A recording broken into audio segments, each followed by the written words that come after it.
ওমর রাতের বেলায় সবাই ঘুমাচ্ছেন, হযরত ওমরের ঘুম নাই। তিনি ঘুম থেকে জেগে রাত্রির বেলায় ঘুরে ঘুরে বেড়াচ্ছেন কে কি অবস্থায় আছে। ঘুরতে ঘুরতে দেখেন একটা তাঁবুর মধ্যে আলো জ্বলতেছে আর কান্নার আওয়াজ। আস্তে করে কাছে গেছেন, যে দেখেন একটা মেয়ে লোক কি জন্য রান্না করতেছে আর বাচ্চাগুলি পাশে বসে কাঁদে। তিনি ভিতরে ঢুকে বললেন, আচ্ছা মহিলা, তুমি এত রাত করে রান্না করতেছো কেন? এই বাচ্চাগুলি ক্ষুধায় কাঁদতেছে, যদি তুমি সন্ধ্যা রাত্রে রাঁধতে তাহলে তার অসুবিধা হতো না। মেয়ে লোকটি বলছে, পথিক, আমি তো তোমারই চিনি না, তুমি তো আমার এইভাবে শাসন করতে পারো না। এই যে বাচ্চা ছেলেমেয়েগুলি আর আমরা মদিনার লোক না, পার্শ্ববর্তী দেশ থেকে আসছি মদিনা গভর্নমেন্টের কাছ থেকে সাহায্য নেওয়ার জন্য।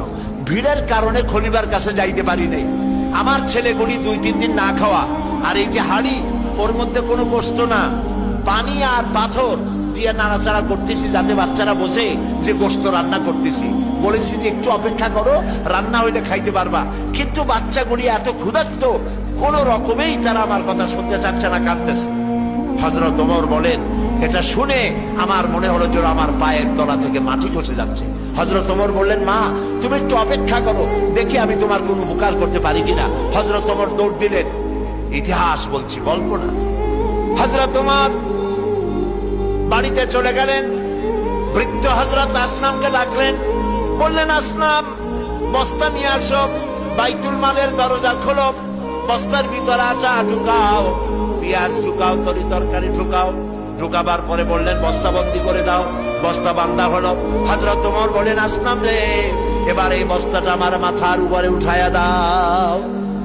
হযরত আসনাম বলছেন, আমিরুল মুমিনিন, এই বস্তা বহন করার জন্য আমি খাদেম তো উপস্থিত আছি। হযরত ওমর বললেন, না, আজকের বোঝা আমার মাথায় উঠাও, কারণ কিয়ামতে তোমাকে আসামি বানানো হবে না। যে দৃশ্য আমি দেখে এসেছি কিয়ামতের দিন, এর জন্য আল্লাহ আমাকে আসামি বানাবেন।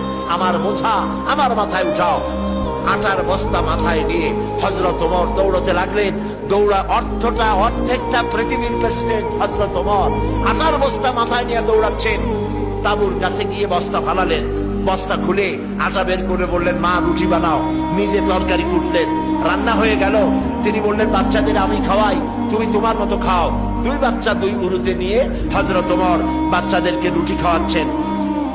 মহিলাটি লক্ষ্য করে দেখলেন যে হযরত ওমর রাদিয়াল্লাহু তাআলা আনহু বাচ্চাদের খাওয়াচ্ছেন আর তার চোখ দিয়ে পানি পড়তেছে, দাড়ি ভিজে ভিজে পড়ছে। মহিলা বললেন, পথিক, তুমি যে কে আমি তো তোমারে চিনি না, তবে আমার